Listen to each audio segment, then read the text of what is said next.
तो last session में बात की गई थी कि किन तरीकों से हम जावा के अंदर मेथड क्रिएट करते हैं, है ना भाई? Input return, sorry parameter return, वो सब चीज़ें जो 4 तरीके हमने आपको बताया था।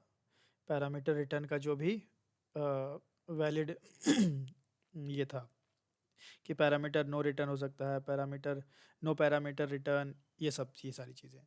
तो 4 तरीके से हम लोगों ने मेथड बनाना सीख लिया, ठीक है? मेथड में वैसे और भी चीज़ें हैं, मेथड ओवरलोडिंग है, मेथड ओवरराइडिंग है, ठीक है? उन सब चीज़ों की बात हम ऊप्स में करेंगे। आज हम पढ़ने वाले हैं रिकर्शन, ठीक है? तो आज का टॉपिक है रिकर्शन। बहुत ही इम्पोर्टेंट टॉपिक है रिकर्शन। रिकर्शन पे कई सारे कोडिंग क्वेश्चन भी आ जाते हैं कई बार और रिकर्शन बहुत बड़ी-बड़ी प्रॉब्लम्स को सॉल्व करने के लिए यूज़ भी होता है, ठीक है? क्या होता है रिकर्शन? सबसे पहले तो ये समझा जाए, ठीक है? तो हम बोल सकते हैं कि रिकर्शन रिकर्शन देखो जावा का सिर्फ हिस्सा नहीं है कि आप सोचो कि जावा में ही सिर्फ रिकर्शन होता है। रिकर्शन एक प्रोग्रामिंग टेक्निक है जो सी में भी यूज़ होती है, सी प्लस में भी यूज़ होती है, पाइथन में भी यूज़ होती है, जावा भी यूज़ करती है। कैसी टेक्निक है भाई?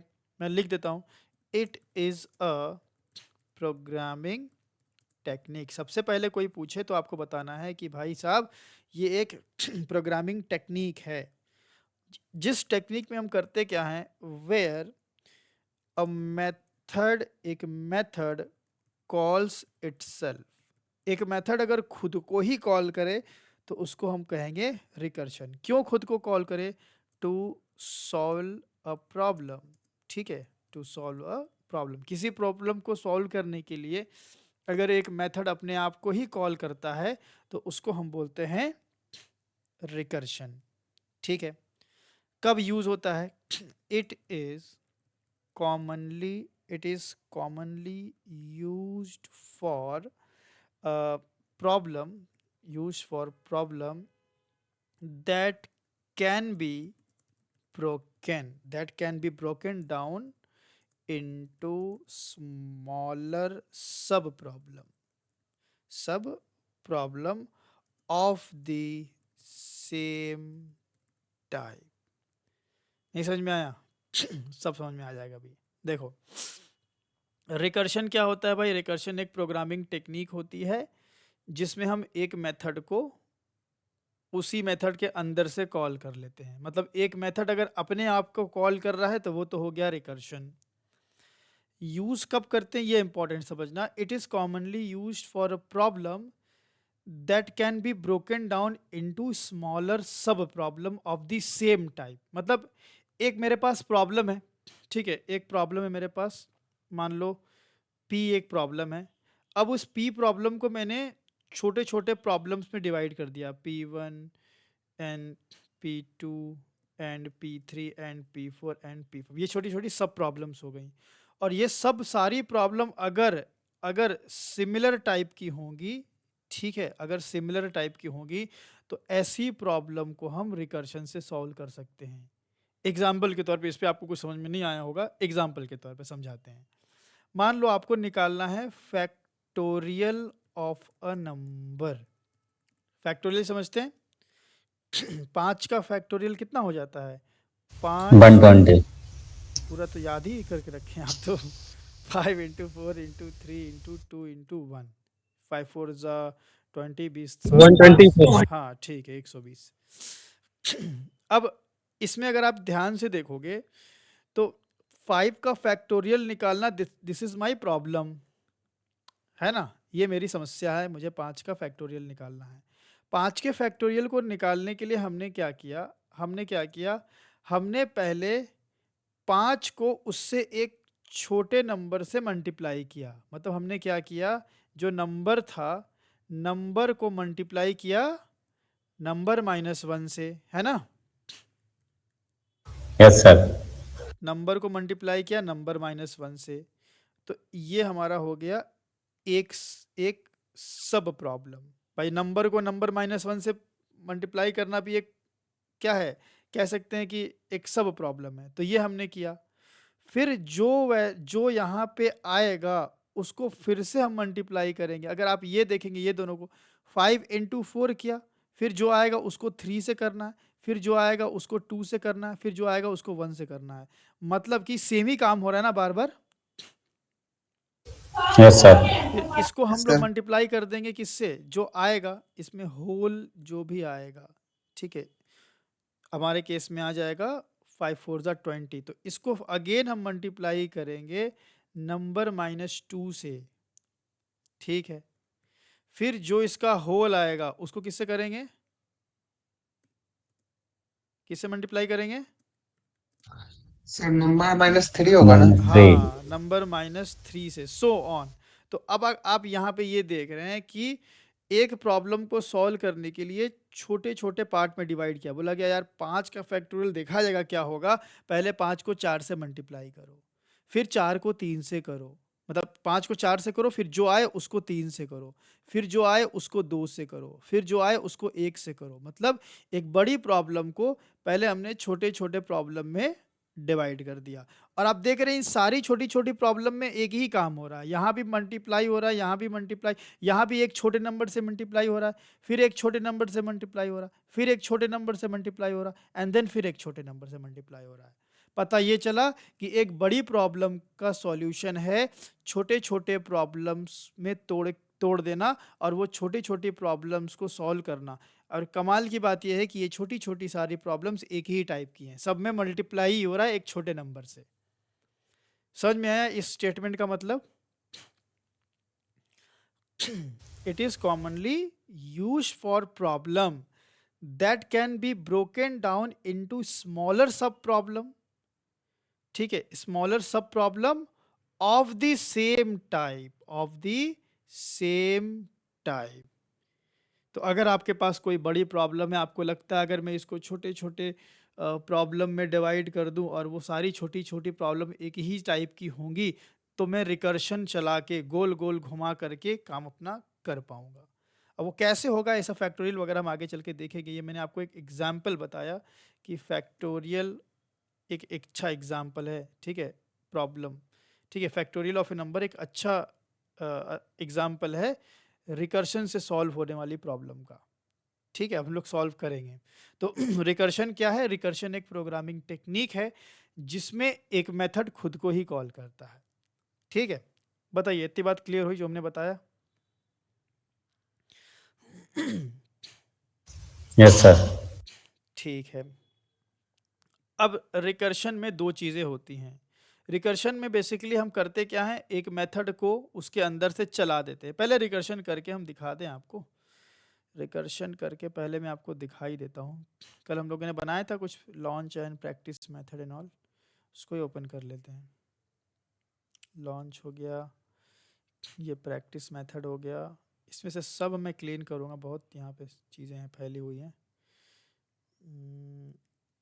ठीक है, ये एक टेस्ट नाम का मेरे पास मेथड है, हम इसको साइड में कर लेते हैं और यहाँ से पूरा साफ करेंगे, ठीक है? स्कैनर की नीड हमें नहीं है अभी। और सिंपल यहाँ पे क्या करेंगे, हम प्रैक्टिस मेथड के इस टेस्ट को कॉल करेंगे। कॉल करने के लिए सबसे पहले हम क्लास का रेफरेंस क्रिएट करते हैं, ऑब्जेक्ट क्रिएट करते हैं, जो कि हम आगे पढ़ाएंगे आपको। तो प्रैक्टिस मेथड क्लास पे एक रेफरेंस बनाया p, ठीक है? और अपनी क्लास को मेमोरी में लोड किया न्यू प्रैक्टिस मेथड से, ठीक है? एंड हमने किया p डॉट टेस्ट, कॉल हो गया। अब कॉल यहाँ से देखिए, कॉल करने के लिए, यहाँ से इस मेथड को कॉल करने के लिए पहले क्लास में घुसना पड़ा और तब हमें मेथड मिला, ठीक है? और हमने प्रिंट कर दिया sysout हेलो, ठीक है? अब इसके बाद अगर मैं यहाँ से इस पॉइंट ऑफ लोकेशन से अगर फिर से टेस्ट को कॉल कर दूं तो क्या होगा? ये हो गया रिकर्शन। आप बोलेंगे यहाँ पे आपने p डॉट टेस्ट क्यों नहीं लिखा? अब बताइए, p डॉट टेस्ट कब लिखते हैं? क्लास के अंदर घुसने के लिए। तो यहाँ क्या हम क्लास के अंदर घुसना पड़ेगा या ऑलरेडी घुसे हुए हैं? अंदर ही ऑलरेडी है ना? अंदर है। हाँ, ऑलरेडी अंदर है। तो जस्ट मेथड का नाम एनफ है आपके मेथड को कॉल करने के लिए। अब ये होगा क्या, बड़ा ही बवाल हो जाएगा। कंट्रोल कैसे आएगा, कंट्रोल टेस्ट पे आएगा, हेलो प्रिंट होगा और टेस्ट से वापस से मेथड चल जाएगा, फिर से हेलो आएगा, फिर टेस्ट से वापस चल जाएगा, फिर से ये हेलो हेलो हेलो हेलो आता ही रह जाएगा भाई साहब। ये तो इनफाइनाइट रिकर्शन हो गया है ना, ये तो इनफाइनाइट यस सर। रिकर्शन हो गया। तो हम हमेशा कोशिश करेंगे कि इनफाइनाइट रिकर्शन ना हो, हमारे कोड में कभी भी इनफाइनाइट रिकर्शन नहीं होना चाहिए। उसके लिए हम क्या करते हैं, रिकर्शन के अंदर, ठीक है, रिकर्शन के अंदर बेस केस बनाते हैं। बेस केस, बेस केस क्या वो करता है, एक ऐसी कंडीशन को बोलते हैं जो रिकर्शन को स्टॉप करता है। A condition that that stops the recursion. अगर स्टॉप नहीं करेंगे तो क्या होगा, इनफाइनाइट रिकर्शन में चल जाएगा। ठीक है, तो मैं यहाँ लिख देता हूँ, always define base case to avoid infinite recursion. तो इस मैं आपको दिखाता हूँ करके, मैं रन करूँगा अगर ना, तो देखो बवाल हो जाएगा। देखो चलता ही जा रहा, चलता ही जा रहा, देख रहे हो, चलते चलते चलते चलते यहाँ पे हमें एरर भी मिल गया कुछ। ठीक है, तो ये चलता गया चलता गया चलता गया चलता गया। तो हम नहीं चाहेंगे कि ये हमेशा चलता ही रह जाए। ठीक है, हम चाहेंगे कि नहीं भाई, कोई कुछ बेस केस बनाया जाए। तो बेस केस कैसे बना सकते हैं यहाँ पे अब कुछ नया कंसेप्ट आपको सीखना पड़ेगा। हालांकि चलो डायरेक्ट अब बना लेते हैं, बस बेस केस अभी के लिए छोड़ो इसको, जस्ट बना लेते हैं। हम ऐसा कर सकते हैं कि हम इसको एक रिकर्शन को एक कंडीशन में डाल देते हैं। इफ अगर काउंट की वैल्यू जब तक मेरी 10 से छोटी या 10 के बराबर है, तब तक क्या करो, रिकर्शन करते रहो।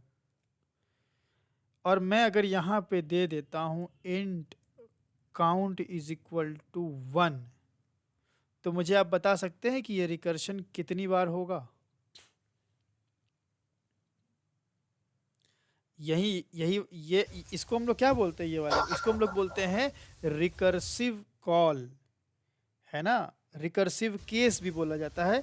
ठीक है, ये रिकर्सिव केस है, जैसे यहाँ पे आएगा चलेगा चलेगा, तो ये रिकर्सिव केस हो गया। तो दो होता है रिकर्शन के अंदर, एक बेस केस होता है और एक होता है रिकर्सिव केस। रिकर्सिव केस किसको बोलते हैं, a call to the same method with जो भी सिमिलर प्रॉब्लम। तो या मैं ऐसे सिंपल लिख देता हूँ कि call to the same method. Same method को जो हम कॉल करते हैं ना, सेम मेथड को जो हम कॉल करते हैं, इसी को हम लोग बोलते हैं रिकर्सिव केस। जब तक ये मेथड कॉल हो रहा है, हम ये बोलेंगे ना रिकर्सिव केस पास हो रहा है। Yes sir. और बेस केस क्या है, काउंट लेस देन 10। हाँ, ये बेस केस हो गया। ठीक है, तो इसको हम बोलेंगे रिकर्सिव केस। यहाँ पे जब भी आएगा तो दोबारा चलेगा चलेगा चलेगा, या रिकर्सिव कॉल भी बोला जाता है, बार बार कॉल हो रहा है, रिकर्सिव कॉल। और ये हो गया बेस केस। ये बेस केस जब तक ट्रू होता जाएगा, ठीक है, तब तक तो ठीक है, लेकिन जैसे ही बेस केस फॉल्स हुआ, रिकर्शन बंद हो जाना चाहिए। इस हिसाब से कितनी बार रिकर्शन होगा, इनफाइनाइट। इनफाइनाइट। क्यों, जो वो एंड वेरिएबल काउंट वेरिएबल अंदर इट आसान है मेथड के, वो हाँ फिर से चला देगा बंद मान। हाँ, फिर से चला देगा। बाकी लोग को समझ में आया। देखो उससे पहले तो हम ये एक्सपेक्ट कर रहे थे कि कोई ये बोले कि काउंट प्लस प्लस तो किए ही नहीं है आपने तो सीधा आंसर ही बोल दिया, बहुत अच्छी बात है। लेकिन पहले तो हमने काउंट प्लस प्लस ही नहीं किया था, है ना। अगर काउंट प्लस प्लस भी कर दो, आप अगर ये सोचोगे कि काउंट की वैल्यू 1 है, 1 10 से छोटा है, काउंट हुआ 2, टेस्ट चला, दोबारा चल के, अब ये सोचो दोबारा चलेगा तो फिर से काउंट की वैल्यू 1 हो जाएगी, काउंट की वैल्यू यस सर। दोबारा से 1 हो जाएगी, और फिर से 1 10 से छोटा है, 1 हुआ 2, टेस्ट चला, फिर से काउंट की वैल्यू, ये तो यार काउंट की वैल्यू बार बार 1 ही करते रहो, इधर हम पकड़े खींच रहे हैं उधर वो खींच दे रहा है, इधर हम खींच रहे हैं उधर वो खींच दे रहा है, ऐसे तो फिर इनफाइनाइट जाएगा। तो यहाँ पे करना क्या पड़ेगा, करना ये पड़ेगा, देखिए अभी इनफाइनाइट जा रहा है नीचे देखिए, है ना, तो करना ये पड़ेगा कि इसको मेथड से बाहर खींच दो। अब बोलेंगे क्या मेथड के बाहर भी वेरिएबल बनाया जा सकता है? यस, बनाया जा सकता है, बट इसके बारे में अभी हमें नहीं पढ़ना है, ये मैं आपको अलग से पढ़ाऊंगा। इसको बोलते हैं हम लोग इंस्टेंस वेरिएबल, जो कि मैं लिख देता हूँ लेटर ऑन, हम इसको बहुत अच्छे से समझने वाले हैं। तो अब ऐसी दिक्कत नहीं होगी ना, काउंट 1 हो जा रही थी, अब हमारा काम हो जाएगा, तो रिकर्शन हमारा 10 बार चलना चाहिए। देखिए कितनी बार आया यहाँ पे, इसको कंसोल इधर लाते हैं, तो 1 2 3 4 5 11 बार क्यों आया यार? हाँ भाई, अच्छा एक तो पहले ही बार चल गया, यस सर। हाँ एक तो पहली बार चल गया, मतलब भाई चला एक तो पहली बार चल गया, और फिर कंडीशन चेक हुई, है ना, तो कंडीशन चेक होने पे काउंट की वैल्यू हुई कितनी, 2, और फिर चला, फिर 3, फिर चला, मतलब हो क्या रहा है कि कंडीशन चेक होने से पहले ये चल रहा है, इसीलिए ऐसा हो रहा है। ठीक है, तो आप अगर यस सर। ट्रेस करोगे तो आपको समझ में आ जाएगा। बट पता ये चला कि ऐसे कंडीशन देने से हम इनफाइनाइट रिकर्शन से तो बच गए ना, यस सर। इनफाइनाइट रिकर्शन से तो हम यहाँ पे बच गए। तो इसको हम बोल देंगे कि ये भाई हमारा बेस केस है और ये हमारा रिकर्सिव केस है। चलो ये तो आप रिकर्शन समझ गए कि होता क्या है, मतलब एक ही मेथड के अंदर से सेम मेथड को कॉल करना इज कॉल्ड रिकर्शन। जी बोलिए।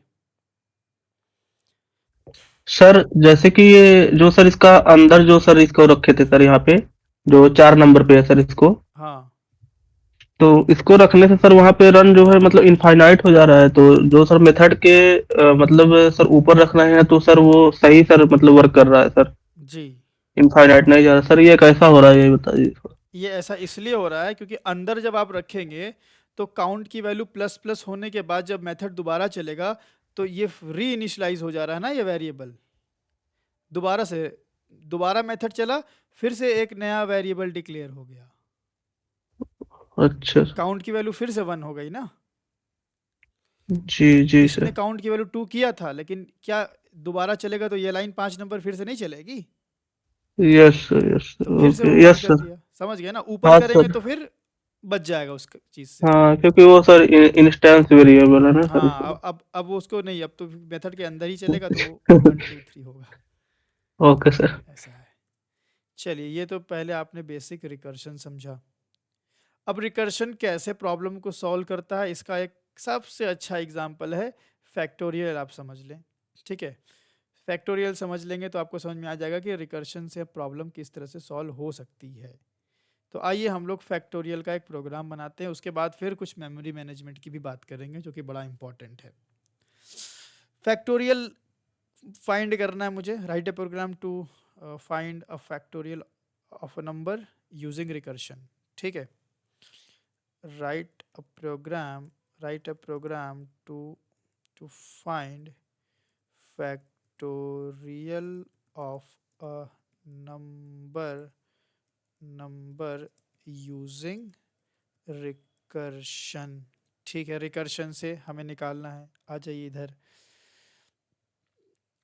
फैक्टोरियल का पहले आपको नियम पता होना चाहिए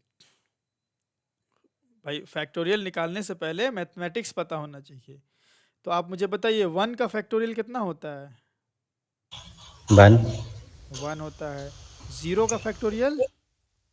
0 वन होता है सर। 1 1 1, हाँ सर 1 होता हाँ, है। बस ये 2 रूल पता ये होना क्वेश्चन चाहिए। आया था।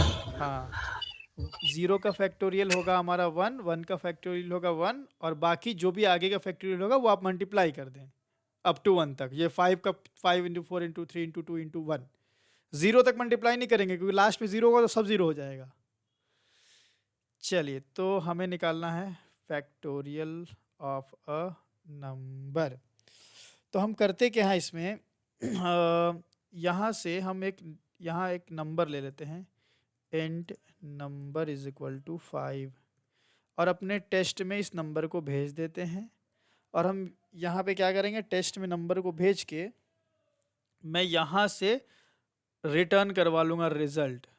तो यहाँ पे हमें मिल जाएगा इंट फैक्टोरियल, ठीक है, वहाँ से मिल जाएगा एंड यहाँ मैं सिस आउट कर दूंगा फैक्टोरियल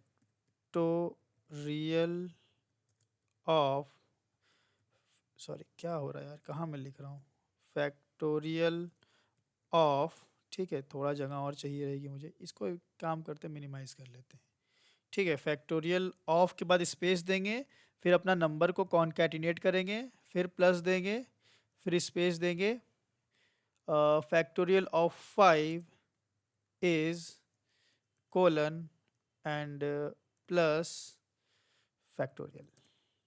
क्या किया हमने, फॉर्मेट किया यार, कुछ नहीं किया है ना, जस्ट फॉर्मेट किया है। अभी मैं आपको टेंशन हो रहा है आपको, तो मैं आपको दिखा देता हूँ। यहाँ से मैं रिटर्न कर देता हूँ 120, ठीक है, 120, और रिटर्न टाइप क्या हो जाएगा, इंट, बस दिखाने के लिए कि ये कैसा आपको दिखेगा।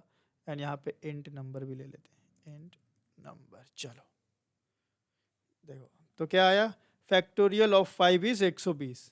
ये समझ में आया ये कैसे फॉर्मेट हुआ। फैक्टोरियल ऑफ एक स्ट्रिंग है जिसमें हमने चपकाया अपने नंबर को, तो फैक्टोरियल ऑफ नंबर चपका, उसके आगे फिर एक स्ट्रिंग को चपकाया इज और कोलन, और फिर चपकाया अपने रिजल्ट को जो कि उधर से आ रहा था। तो हमें आ गया फैक्टोरियल ऑफ नंबर जो कि 5 से रिप्लेस हुआ इज कोलन, फिर फैक्टोरियल 120 से। ये मैसेज समझ में आया सबको पहले, यस सर। ठीक है, हो गया, प्रोग्राम बन गया, सही है ना। सर डायनेमिक प्रोग्राम बनाना हो तब। ये फैक्टोरियल थोड़ी है यार, ये तो ऐसा बनाओगे तो कांड हो जाएगा, प्रोग्राम थोड़ी है। हाँ अब वही मैं सोच रहा था। वही आप, चलो बनाया जाए। तो अब कैसे बनेगा भाई, तो देखो अब यहाँ पे रिकर्शन का इस्तेमाल करें। हम जानते हैं फैक्टोरियल का मतलब होता है 5 इंटू 4 इंटू 3 इंटू 2, मतलब उससे छोटे नंबर से मल्टीप्लाई करना है। अब यहाँ पे डायनेमिक कुछ भी आप ले सकते हो ना, यहाँ 5 है, 7 भी है, कोई 1 भी ले सकता है, कोई 0 भी ले सकता है, बट हमें पता है कि 1 और 0 पे तो फैक्टोरियल कितना होगा, 1 होगा। वन। तो इफ अगर नंबर है 1, ठीक है, अगर नंबर है 1, या फिर और अगर नंबर है 0, इन दोनों केस में तो कोई टेंशन ही नहीं है, रिटर्न कर दो 1 को, है ना। यस सीधा हम क्या सर। कर देंगे, रिटर्न कर देंगे 1 को। लेकिन अगर 1 और 0 नहीं है तो क्या रिटर्न करें। अभी के लिए फिलहाल मैं रिटर्न 0 कर देता हूँ कि एरर ना आए। तो अगर नंबर 1 या 0 है तो हमें रिटर्न 1 हो जाएगा, मतलब जैसे ही अगर आप 1 भेजोगे ना तो यहीं से कंट्रोल रिटर्न हो जाएगा। देखो मैं अगर फॉर एग्जांपल नम की वैल्यू कर लेता हूँ 1, फैक्टोरियल ऑफ 1 कितना होता है भाई साहब, तो आएगा, मिलेगा, देखो फैक्टोरियल ऑफ 1 इज़ 1, और 0 का कितना होता है भाई साहब, तो आएगा फैक्टोरियल ऑफ 0 इज़ 1, ठीक है ना। तो फैक्टोरियल 0 और 1 तो बन गया। 5 पे नहीं होगा भाई साहब, क्योंकि 5 पे इफ़ चलेगा ही नहीं। तो जब 5 पे इफ़ नहीं चलेगा तो 5 पे 5 का फैक्टोरियल कितना होगा, नंबर इनटू, यही होगा ना, नंबर होगा यस। देन मल्टीप्लाई होगा। और अब ये नंबर की वैल्यू कितनी होगी, जब जब ये यहाँ से 5 भेजेंगे तो 5 होगी, 5। ठीक है। अब 5 को मल्टीप्लाई किससे करना है, n-1। 4 से। फोर से हाँ। फोर से तो हम क्या कर देंगे, हम अपने इस टेस्ट मेथड को दोबारा चला देंगे, टेस्ट ऑफ नंबर -1 कर देंगे। बस आप इतना कर लेंगे और यहाँ लगा देंगे रिटर्न। ये हो गया, और ये वाला रिटर्न हटा लेते हैं हम। ये हमारा बन गया। अभी मैं इसको एक्सप्लेन कर देता हूँ कैसे ये सॉल्व कर रहा है प्रॉब्लम को। देखिए फैक्टोरियल ऑफ 5 इज 120 आ गया ना, और अगर मैं 4 कर लूँ कितना आएगा, 4 या 12 36, 60 हाँ 4 इंटू for 3 12 24 24, हाँ सही है ना, 24 यस सर। मतलब सही आ रहा। अब ये काम कैसे कर रहा है इसको समझने के लिए हमें पेंट में आना पड़ेगा। आइए देखिए, इसको बहुत ध्यान से समझ लेना है आपको, क्योंकि ऐसी प्रॉब्लम आपको आपको लाइफ में देखनी पड़ सकती है आगे, या पड़ेगी ही यार, ये तो बहुत इम्पोर्टेंट है। चलो थोड़ा इधर कर लेते हैं। यहाँ तक तो कोई डाउट नहीं रहा होगा कि फैक्टोरियल ऑफ 1 और 0 क्यों 1 आया? हाँ, नो सर। सबको समझ में आया यहाँ तक? फैक्टोरियल ऑफ 1 और 0 इज इक्वल टू 1 कैसे आ रहा है हमारा?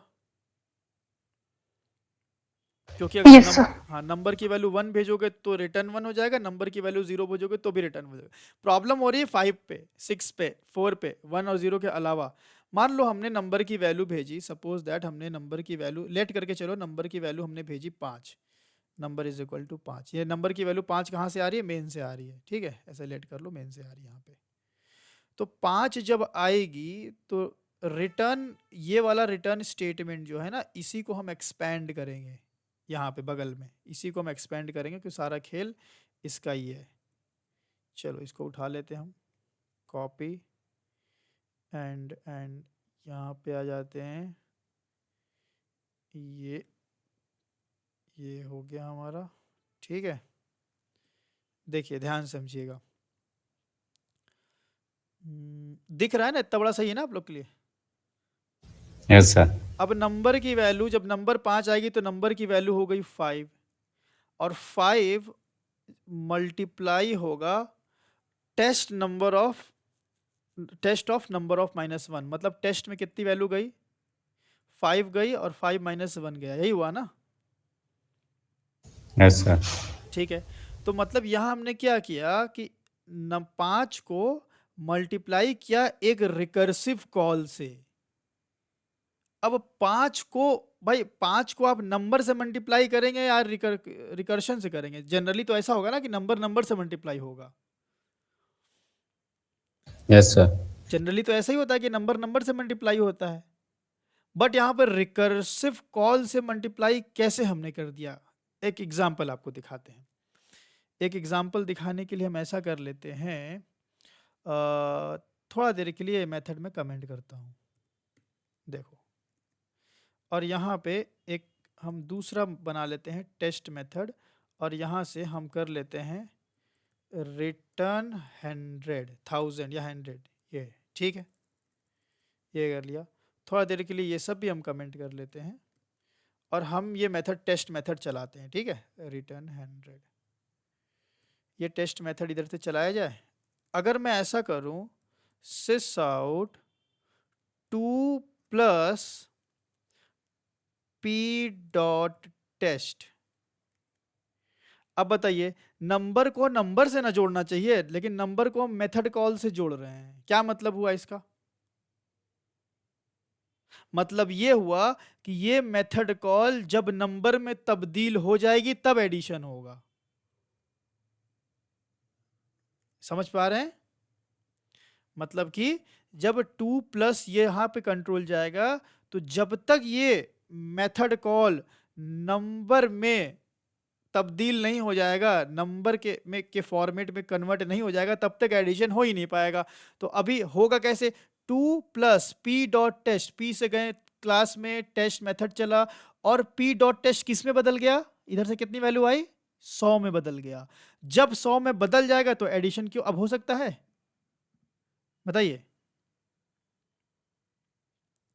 Yes sir.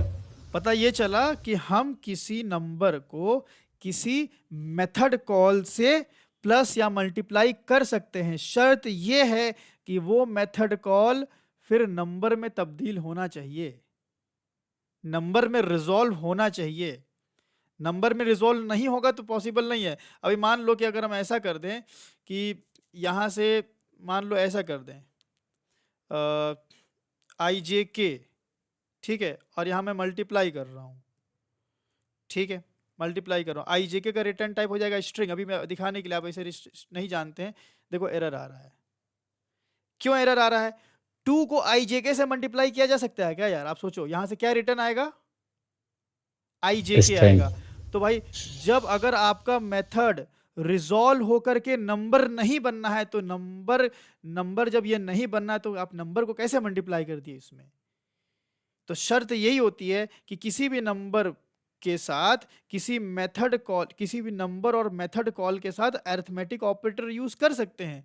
शर्त यह है कि फिर वो मेथड कॉल नंबर में कन्वर्ट होना चाहिए, जैसा कि हमारे इस केस में हो रहा था पहले वाले में। अगर मैं 100 रिटर्न कर रहा हूं तो पी डॉट टेस्ट किस में कन्वर्ट होगा बताइए आफ्टर कॉलिंग? नंबर में कौन से नंबर में?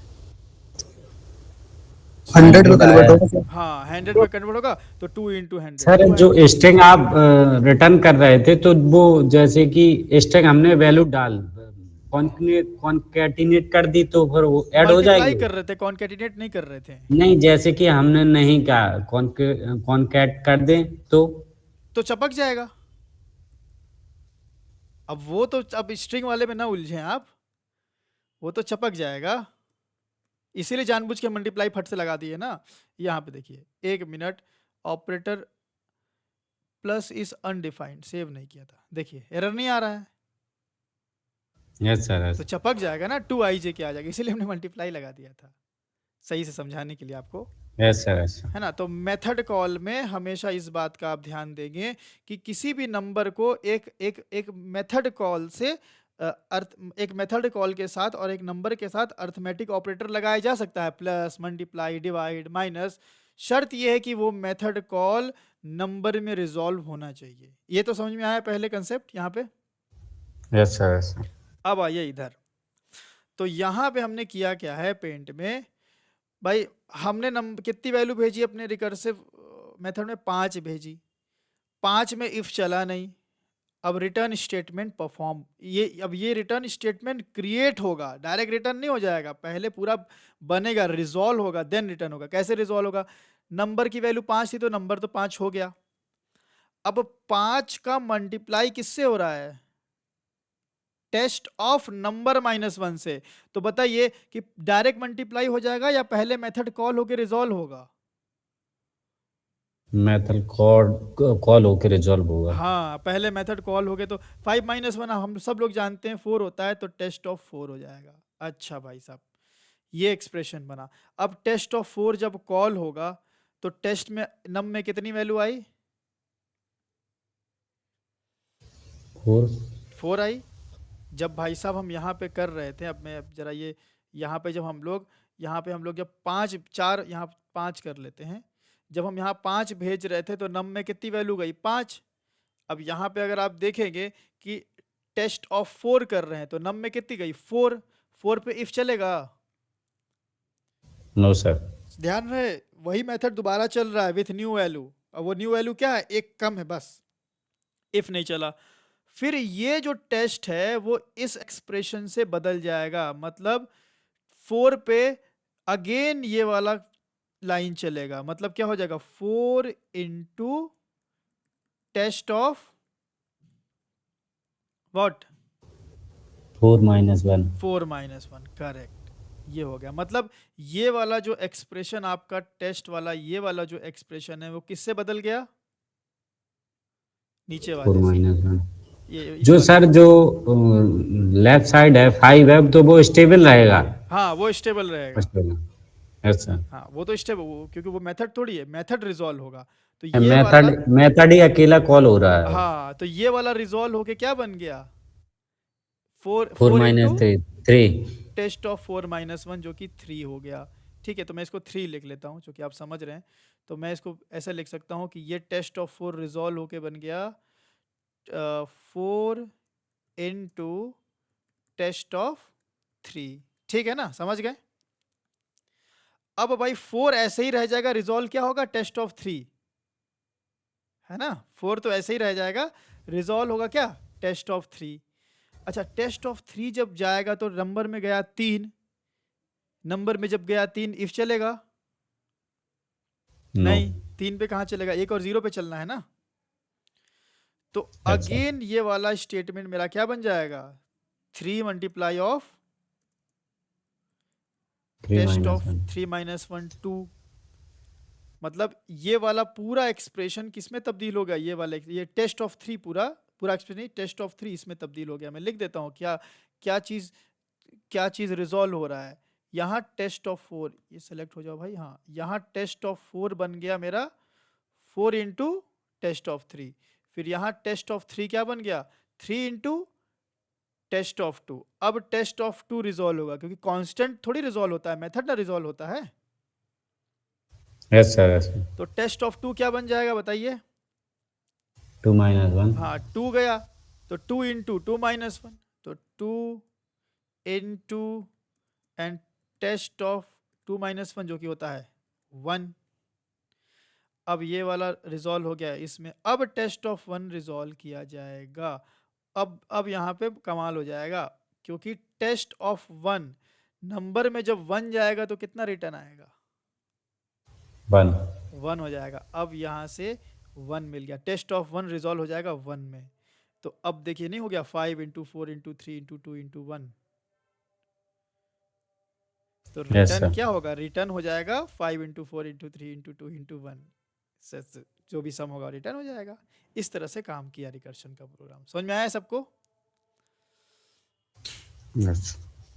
तो बस समझना इतना है कि भाई हमने एक नंबर यूज किया 5 और उससे एक कम में हमने रिकर्शन चला दिया, तो टेस्ट ऑफ 4, अभी टेस्ट ऑफ 4 मल्टीप्लाई नहीं हो सकता 5 के साथ अनलेस रिजॉल्व ना हो जाए, तो ये रिजॉल्व होके बना 4 इंटू टेस्ट ऑफ 3, फिर टेस्ट ऑफ 3 रिजॉल्व होके बना 3 इंटू टेस्ट ऑफ 2, फिर ये रिजॉल्व होके टेस्ट ऑफ 1, एंड 1 जब गया टेस्ट में तो यहाँ से रिटर्न 1 हो गया, यहीं से रिटर्न आ गया, तो ये रिजॉल्व होके 1 बन गया। अब जितने भी कॉन्स्टेंट्स हैं आपके सारे रिकर्शन रिजॉल्व हो चुके हैं, तो सारे कांस्टेंट मल्टीप्लाई होकर के रिटर्न हो जाएंगे, जो कि आपका आएगा इन केस 120। ठीक है, बताइए समझ में आया? Yes sir. तो इस तरीके से हम रिकर्शन से एक प्रॉब्लम को सॉल्व किए, जो कि हमारा फैक्टोरियल ऑफ अ नंबर। ठीक है ना?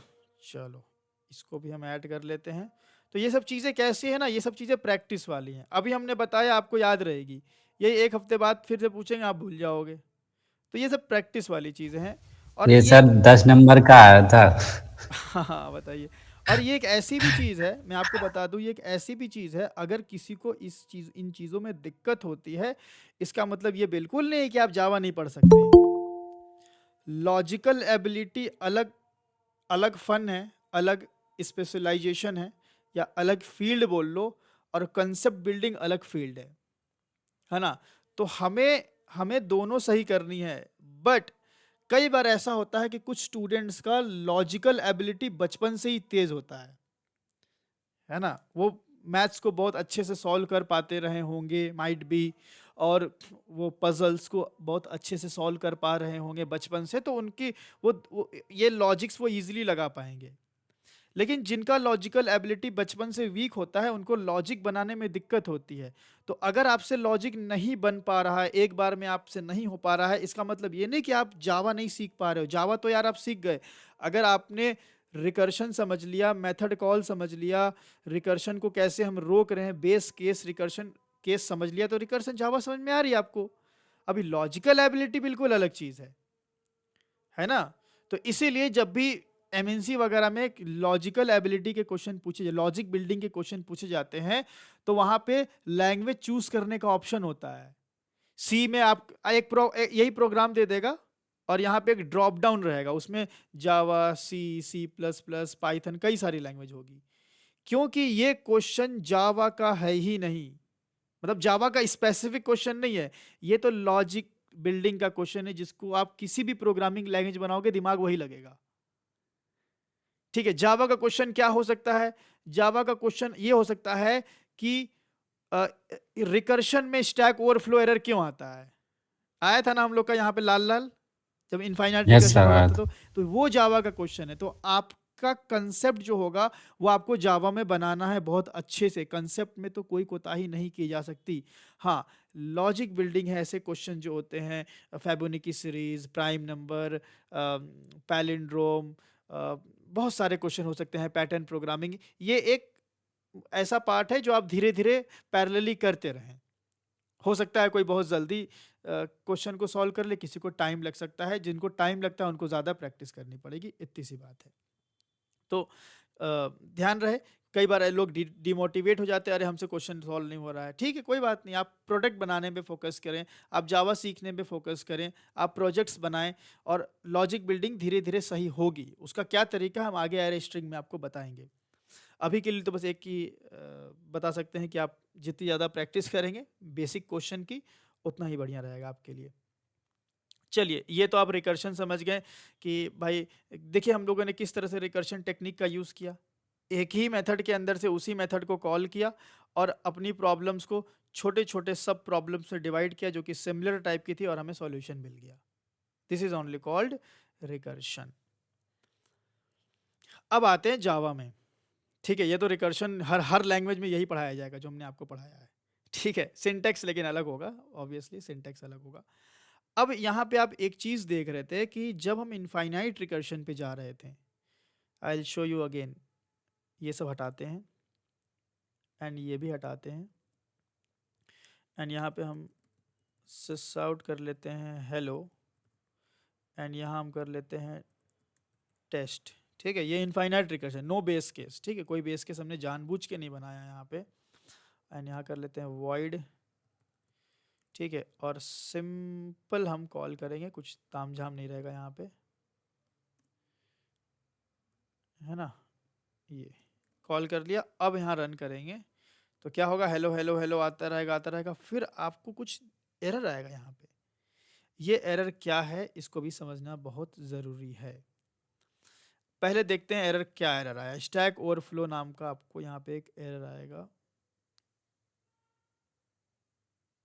ये देखिए आया ना, स्टैक ओवरफ्लो एरर। अब ये स्टैक ओवरफ्लो एरर क्यों आता है, ये है कंसेप्ट जावा का। ये अदर लैंग्वेज में आपको नहीं मिलेगा। अदर लैंग्वेज में नहीं रिकर्शन करोगे तो स्टैक ओवरफ्लो एरर आ रहा है, माइट भी आ भी सकता है बट सी वगैरह में तो मैंने देखा नहीं आता। क्या होता है स्टैक ओवरफ्लो एरर, समझो बात को। स्टैक ओवरफ्लो एरर समझने से पहले आप मुझे बताइए स्टैक क्या होता है। What is stack?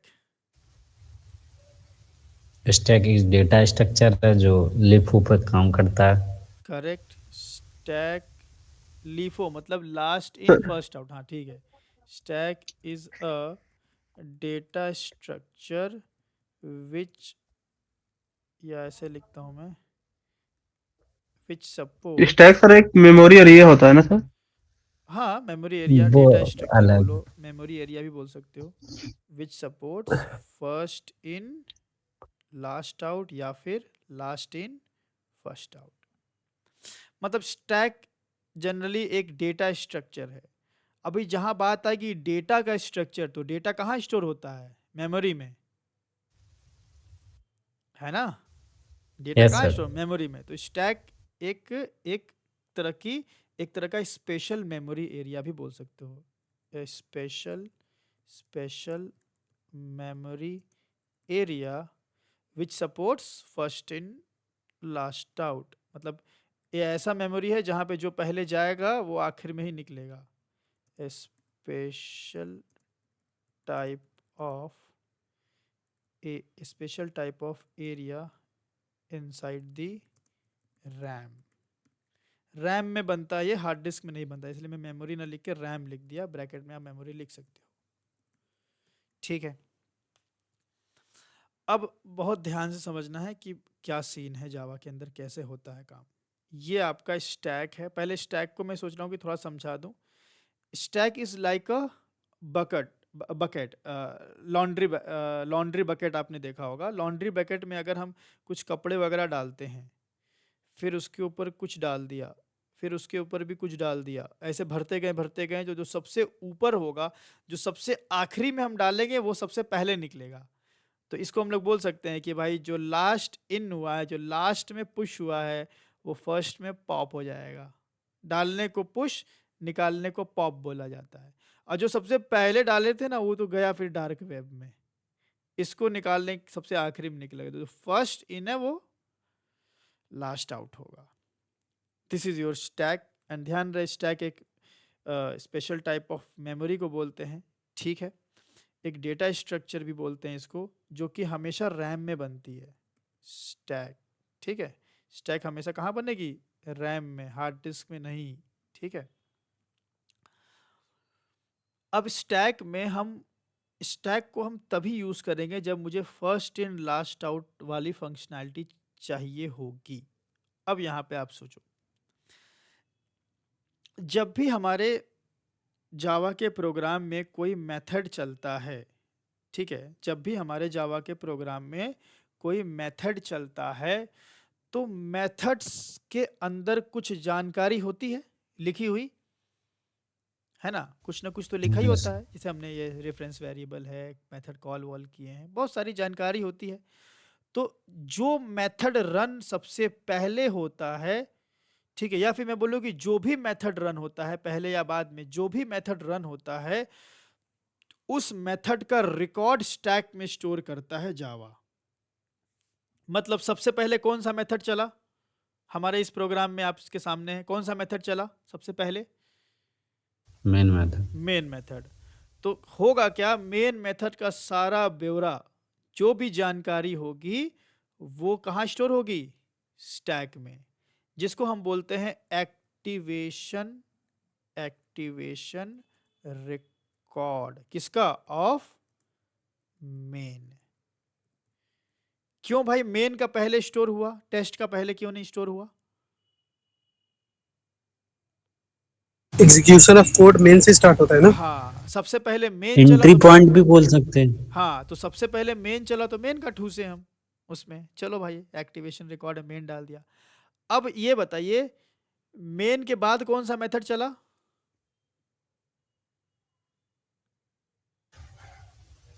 हाँ, p.टेस्ट चला। टेस्ट मेथड चला। तो अब किसका एक्टिवेशन रिकॉर्ड अंदर घुसेगा स्टैक में? टेस्ट मेथड का। टेस्ट मेथड का। राइट सी बात है, जो हमने पहले उसूल पहले ही मैंने बता दिया कि जो मेथड चलेगा उसका एक्टिवेशन रिकॉर्ड ऐड होगा। तो टेस्ट चला, तो अब स्टोर हुआ activation record of test method. ठीक है, टेस्ट। ठीक है, इस तरीके से काम होगा। मतलब कि भाई जाहिर सी बात है, अब मेथड चल रहा है तो जावा अंदरूनी मेमोरी तो मैनेज करेगी ना मेथड्स के लिए। तो इस तरह से होता है। ठीक है, आगे मेमोरी मैनेजमेंट में और डीप में समझाएंगे, ऊप्स वगैरह में। ठीक है, ये हो गया। अब मान लो यहाँ से रिकर्शन नहीं हो रहा है, मान लो रिकर्शन अभी हटा दो यहाँ से। ठीक है, अब आप ये बताइए कि इन दोनों में कौन सा मेथड सबसे पहले कंप्लीट हो रहा है? Test method. टेस्ट मेथड सबसे पहले कंप्लीट हो रहा है। तो ध्यान रहे कि जब एक मेथड हमारा एग्जीक्यूट होना शुरू होता है, ठीक है, जब एक मेथड हमारा स्टार्ट होता है, तो एक्टिवेशन रिकॉर्ड क्रिएट होता है। ठीक है, और जब एक मेथड मेरा पूरा चल जाता है, एंड हो जाता है, तब एक्टिवेशन रिकॉर्ड डिलीट होता है। तो इस नियम के अनुसार, जावा के इस नियम के अनुसार, कौन सा एक्टिवेशन रिकॉर्ड पहले डिलीट होगा? Test method. हाँ, क्योंकि टेस्ट सबसे पहले कंप्लीट हुआ, ये कंप्लीट हो गया, तो इसका एक्टिवेशन रिकॉर्ड डिलीट हो जाएगा। या डिलीट करने के लिए हम इसको येलो से रंग देते हैं, मान लेना कि यहाँ उड़ गया, डिलीट हो गया। उसके बाद कंट्रोल वापस जाएगा, और मेन जब पूरा चल जाएगा तो मेन भी डिलीट हो जाएगा। तो आप मुझे बताइए कि जो मेथड सबसे पहले चला वो सबसे आखिरी में बंद हुआ ना? Yes sir. First in last out, है ना? और जो Yes, sir. मेथड सबसे आखिर में चला वो सबसे पहले बंद हुआ ना? Yes sir. यही रीजन है कि यहाँ पे सिनेरियो ही ऐसा बन रहा है कि मेथड की जानकारी स्टैक में रखना पड़ा। क्यों? क्योंकि वो मेथड जो सबसे पहले इन हो रहा है, जो सबसे पहले चल रहा है, वो सबसे आखिर में डिलीट होने वाला है, वो सबसे आखिरी में कंप्लीट होने वाला है। तो फर्स्ट इन लास्ट आउट तो हमें दिख ही रहा है यहाँ पे। तो कौन सा ऐसा डेटा स्ट्रक्चर है जो फर्स्ट इन लास्ट आउट का डिसिप्लिन हमें देता है? स्टैक। तो हमेशा जावा के अंदर जो एक्टिवेशन रिकॉर्ड मतलब समझ लो कि मेथड के बारे में जो जानकारी है, वो जो जानकारी है वो हमेशा स्टैक में स्टोर करेगी जावा। क्यों? क्योंकि फर्स्ट इन लास्ट आउट वाली फंक्शनैलिटी चाहिए, क्योंकि जो मेथड सबसे पहले शुरू हो रहा है वो डिलीट सबसे बाद में हो रहा है, उसको डिलीट बाद में करना है, और जो मेथड सबसे आखिर में चल रहा है उसको डिलीट सबसे पहले करना है, लास्ट इन फर्स्ट आउट। तो जो सबसे आखिर में स्टार्ट हो रहा है, लास्ट इन जो लास्ट में इन हो रहा है, उसको सबसे पहले आउट करना है। तो लास्ट इन हुए डेटा को अगर पहले आउट करना है तो स्टैक ही तो एक मोस्ट सूटेबल डेटा स्ट्रक्चर हमारे पास मिल रहा है हमें, तो इसीलिए जावा इसको यूज करती है। इतनी बात समझ में आई सबको? Yes sir. Yes sir. ठीक है, अब मैटर समझो क्या है। मैटर ये है कि हमने ये बोला कि जब जब हमारा मेथड शुरू होता है तो एक्टिवेशन रिकॉर्ड क्रिएट होता है, और जब मेथड पूरा चल जाता है तो एक्टिवेशन रिकॉर्ड डिलीट होता है। ठीक है, एक्टिवेशन रिकॉर्ड कहाँ बनता है? स्टैक में बनता है। इस स्टैक की कुछ न कुछ साइज भी तो होती होगी यार। 4 GB की रैम है, 4 GB की रैम, 8 GB की, मेरे सिस्टम में 8 GB है, हम अभी पुराने ही लैपटॉप में खोए हुए हैं। 8 GB की रैम है और उसमें बहुत सारी चीज़ें चल रही, तो बहुत कम मेमोरी दी जाती है इस स्टैक को, जस्ट 1 MB, 1 MB का स्टैक बनता है ये। ठीक है, अच्छा ये पता चल गया 1 MB का बनता है। और हमने एक नियम आपको उसूल ये बताया है कि जब स्टार्ट होगा मेथड तो एक्टिवेशन रिकॉर्ड बनेगा, और जब मेथड एंड होगा तो एक्टिवेशन रिकॉर्ड डिलीट होगा। अब अगर मैं यहाँ पे टेस्ट कर दूं, रिकर्शन कर दूं, इनफाइनाइट रिकर्शन कर दूं, अब आप मुझे बताइए सबसे पहले कौन सा मेथड चला? मेन। मेन चला, मेन का एक्टिवेशन रिकॉर्ड घुस गया। फिर चला टेस्ट, टेस्ट का एक्टिवेशन रिकॉर्ड घुस गया। अब क्या टेस्ट कंप्लीट हुआ या कंप्लीट होने से पहले एक और बार टेस्ट चल गया? एक और बार चल गया, कंटिन्यू चल ही रहा है। कंप्लीट होने से पहले एक बार चले गया। पहला वाला कंप्लीट नहीं हुआ, ये ब्रैकेट पे कंट्रोल रीच ही नहीं किया भाई। पहला वाला कंप्लीट होने से पहले एक और बार मेथड चल गया, मतलब नियम के अनुसार जितनी बार मेथड चलेगा उतना बार एक्टिवेशन रिकॉर्ड बनेगा। मतलब एक एक्टिवेशन टेस्ट कंप्लीट हुआ नहीं, अगेन दूसरा टेस्ट चल गया। ले भाई, एक्टिवेशन रिकॉर्ड ऑफ टेस्ट एक और बना। चलो मैं यहाँ पे लिख देता हूँ, एक्टिवेशन, ये शॉर्ट में लिख रहे हैं, AR ऑफ टेस्ट, एक और बार टेस्ट बना। उसके बाद फिर वही हुआ होगा कि दूसरा बार जब चला होगा वो भी कंप्लीट हुआ नहीं, तीसरा फिर से चल गया। अब भाई साहब ऐसा होता जाएगा होता जाएगा होता जाएगा, एक समय घड़ा फूट ही ना जाएगा?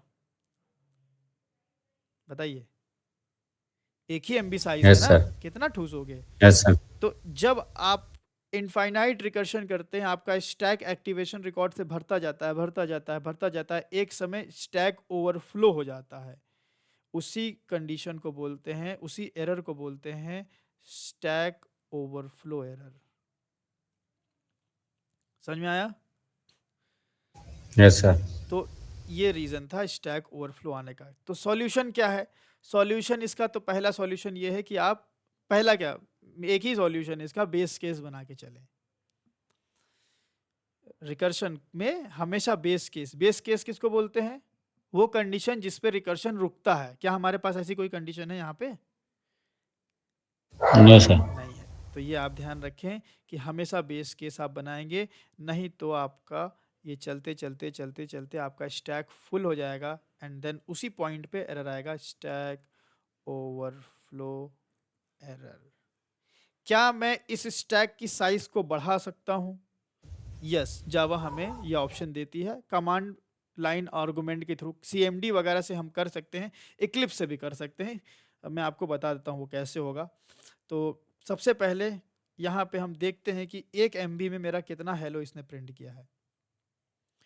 कॉपी करते हैं इसको, कॉपी करते हैं, और लाइन ऑफ कोड गिनना है तो नोटपैड प्लस प्लस में आ जाते हैं।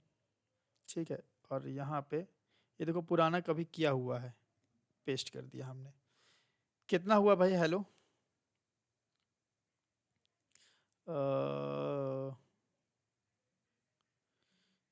3400,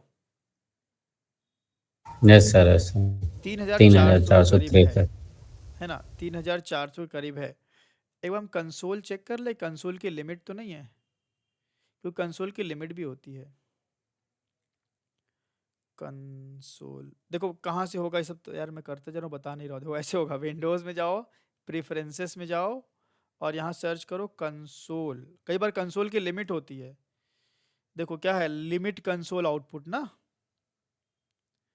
अच्छा तो लिमिट हटा दें आप, अदरवाइज ज़्यादा आउटपुट दिखाना भी होगा तो नहीं दिखेगा। ये लिमिट को अनटिक करके अप्लाई कर दें ताकि सही से मालूम पड़े कि कितना आ रहा है। चलिए अब रन करते हैं। ज़्यादा खींच दिया इस बार ना, चलो कॉपी पेस्ट,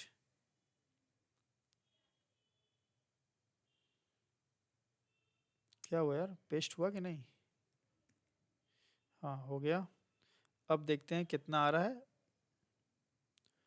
तो ठीक ही आ रहा था आई थिंक, लगभग 3463 आ रहा है ना। तो 3463 दफ़ा हमें हेलो मिल रहा है। अब हम चाहते हैं यार, ऐसा है, अब ऐसा हो सकता है ना कि यार आप आपका बेस केस 5000 पे हो, नहीं हो सकता ऐसा? अच्छा जो हमने इफ़ कंडीशन लगाई थी कि इफ़ काउंट की वैल्यू जब तक 10 या 10 से छोटी है चलते रहो, हम वहाँ ये लिख देते काउंट की वैल्यू जब तक 50,000 या उससे छोटी तब तक चलते रहो। 50,000 पहुंचने से यस पहले ही तो स्टैक ओवरफ्लो एरर दे देगा, क्यों? जी sir. Yes yes sir yes sir तो उससे बचने के लिए हम क्या करें, अगर हमें लगता है कि हाँ देखो लिमिट तो हमें पता चल गई कि हाँ लिमिट है भाई साहब, इसकी औकात है 3,500 तक, मेरे को लगता है यार मेरा बेस केस ही 5,000 है, तो आप क्या करेंगे, आप स्टैक की साइज बढ़ाएंगे। कैसे? बहुत आसान है, राइट क्लिक करेंगे, डायरेक्ट रन नहीं करेंगे, रन कॉन्फ़िगरेशन पे जाएंगे। रन कॉन्फ़िगरेशन पे जाने के बाद आप आर्गुमेंट में जाएंगे, यहाँ पे ये सब समझाएंगे, धीरे धीरे चीज़ें क्लियर होंगी। और यहाँ पे आप एक कमांड दे देंगे वीएम आर्गुमेंट्स में, जिसे हम नहीं जावा सी लॉन्च डॉट जावा करते थे, कमांड दे के हमने नोटपैड से प्रोग्राम आपको लिखवाया है, करवाया है ना नोटपैड पे? जी सर। जी हाँ, सर। तो वहाँ पे जिसे हम कमांड देते थे, यहाँ से भी कमांड दे सकते हैं। हम क्या कमांड देंगे, हम बोलेंगे रन करो, लेकिन स्टैक की साइज एस, ये हो जाएगा extra stack size, x stands for extra stack size, यहाँ हाइफन का साइन देते हैं। Extra stack size 1 MB by default रहता है, मैंने कर दिया 10 MB, तो 10 M कर देंगे आप। Extra stack size 10 M, M होता है कि B होता है, मेरे को ध्यान नहीं आ रहा, चलो देख लेते हैं, गलत होगा तो B कर देंगे। रन कर दिया हमने। अब देखिए टाइम लग रहा है आने में, एरर कितना आया अभी देखा जाए। कॉपी किया हमने, पेस्ट किया, उतना ही आया क्या यार, बढ़ा नहीं कुछ? 3 4 6 नहीं बढ़ा सर सेम है सर। रुकिए, आई थिंक हो सकता है कि मैंने पहले कभी किया हो कॉन्फ़िगरेशन वाला काम, इसलिए मैं थोड़ा और बढ़ा दूं। यस सर इसमें आके 20 MB कर लेते हैं, चलो M 20 M, ये तो सही है, क्यों अगर ये नहीं होता तो एरर आ जाता, तो इस पर लिख के आप अप्लाई करके फिर रन कर दें। देखते हैं 20 M में डबल हो जाना चाहिए, पकड़ लिया लग रहा है इस बार, क्यों? यस सर बहुत लंबा तो गया है, बाकी देखते हैं। हाँ अरे यार 2 लाख पहुंच गया है ना, समझ गए? यस सर यस सर तो ये देखिए ये तगड़ा पहुंच गया। तो इस हिसाब से आप अपना MB सेट कर लें और उसमें चेक कर लें कि भाई कितना जा रहा है, ये कितना जा रहा है यार, बहुत ज़्यादा हो गया यार, पता भी नहीं चल रहा कहाँ पे इसका आया था, यहाँ पे आया था कहीं, हाँ ये आया, आ जाओ भाई, ये तो 2,17,096 ना। 70,000 हाँ, तो इस तरह आप चेक कर सकते हैं अलग अलग MB देके कि हाँ, कई बार ऐसा होता है कि रिफ्रेश करो दोबारा से चलाओ, कई बार आपको मिस आउटपुट भी मिल सकता है, मतलब उल्टा फुल्टा आउटपुट भी मिल सकता है, मिस प्रिंट हो सकता है, तो आप देख के इसको रन करेंगे। तो मैं यहाँ पे कमांड लिख देता हूँ कि you can increase your stack size. कब इंक्रीज करेंगे? When your base case is high. भाई बेस केस आपका 10,000 है, तो अगर आप नहीं बढ़ाएंगे तो उससे पहले ही ना स्टैक ओवरफ्लो आ जाएगा। यस सर तो बेस केस जब आपका हाई है तो आप स्टैक साइज बढ़ा लें। स्टैक साइज बढ़ाने के लिए hyphen extra stack size and 20 कर दे। इसका मतलब होगा एक्स्ट्रा स्टैक साइज और 20 का मतलब हुआ 20 MB। इसका मतलब ये फुल फॉर्म ने यहाँ पे लिख दिया। ये कैसे करेंगे क्लिप्स में, आप रन राइट क्लिक करेंगे, right click on your launch.java and then go to run configuration and then go to arguments and go to VM arguments and write your this command।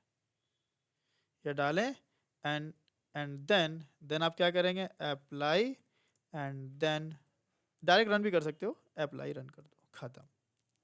तो ऐसा करने से क्या होगा, आपका जो ये स्टैक ओवरफ्लो कम वैल्यू पे आ जाता था, अब आपको ज़्यादा मौका दिया जाएगा। ठीक है ना, समझ गए सारा कहानी क्या है पूरा? Yes sir. तो स्टैक ओवरफ्लो आने का भी रीज़न आप समझ गए। स्टैक ओवरफ्लो की जो लिमिट है उसको भी इंक्रीज़ करना आप सीख गए। हाँ, ये काम करने से पहले आप ये भी ज़रूर कर लीजिएगा, मैं आपको बता देता हूँ। मैं हेडिंग डाल लेता हूँ यहाँ पे, वाई स्टैक ओवरफ्लो एरर। ठीक है, स्टैक ओवरफ्लो एरर क्यों आता है, तो ये आपने समझ गया स्टैक ओवरफ्लो एरर क्यों आता है रिकर्शन में। एंड हाँ, ये जो काम करना है ना आपको, राइट क्लिक ये वो फलाना ढेकाना इंक्रीज साइज, इससे पहले आप ये कर लें कि अपने कंसोल की साइज को आप इंक्रीज कर लें, कंसोल की लिमिट आप अनटिक कर दें। So untick your console limit first, क्योंकि ये बहुत इंपॉर्टेंट है। अगर अनटिक नहीं करेंगे तो आपको पता कैसे चलेगा। अनटिक का स्पेलिंग गलत है क्या यार, सजेस्ट भी नहीं कर रहा है। हाँ चलो ठीक है, कोई डाउट इसमें बताइए आप लोग। No sir. तो चलिए आज के लिए इतना ही रखते हैं, ये सब प्रैक्टिस कर लीजिएगा। रिकर्शन में आपको क्या करना है, ये बिना देखे प्रोग्राम बनाना है। मज़ा तभी है जब आप ये प्रोग्राम बिना देखे बनाते हैं। तो बिना देखे ये प्रोग्राम बना लीजिएगा। रिकर्शन की जो भी चीज़ें हमने बताई उसको अच्छे से नोट डाउन करके, और ये वाला भी एक्सपेरिमेंट आप अपने साइड से कर लीजिएगा। पहले बिना कुछ किए चलाइएगा। कितनी लाइन ऑफ कोड आपके में, पहले क्या कीजिएगा, कंसोल को अनटिक कर लीजिएगा। ठीक है, अनटिक करने के बाद रन कीजिएगा, देखिएगा आपके सिस्टम में कितना हेलो प्रिंट हुआ, उसको कहीं लिख लीजिएगा। उसके बाद 5 MB 10 MB 20 MB करके फिर से रन कीजिएगा, फिर देखिएगा क्या आपका स्टैक साइज इंक्रीज हो रहा है। तो इसका मतलब सब कुछ अभी तक सही जा रहा है। चलिए।